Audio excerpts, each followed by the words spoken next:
For the top of the fuchsia, we want to use a 352. Looks kind of like a bird's beak, but it's also used for leaves. And we're going to use it straight up and down. We're not going to use it sideways. We're going to use it straight up and down against the petal. So it's going to look sideways to us. And we squeeze and then come down and pull away. Okay, and then I want to do it on the other side. Squeeze, come down, and pull away. Okay, and now for the petal that faces me, I do want to have it up 90 degrees, squeeze, come down, and pull up to make that fuchsia petal type thing that goes up there, like that.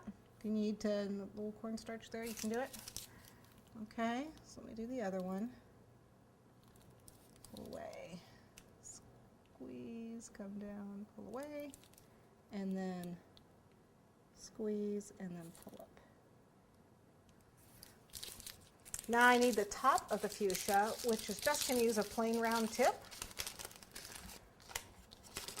in the same color.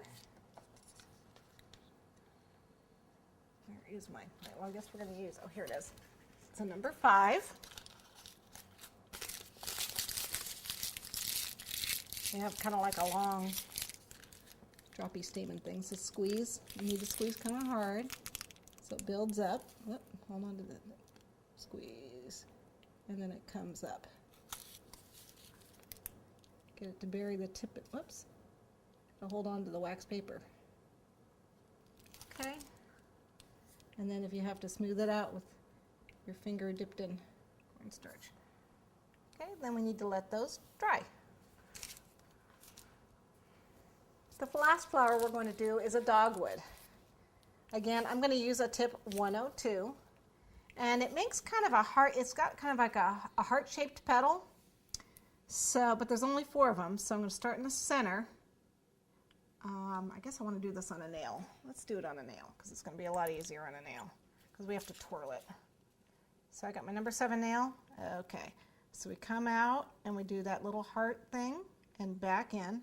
And you want to make it nice, tight point, because it's thin in the center. So come out, jiggle to make a heart, and then in. Okay, and they should go right across from each other, 4 petals. Oops. If you have to, you can use the paintbrush to help you out.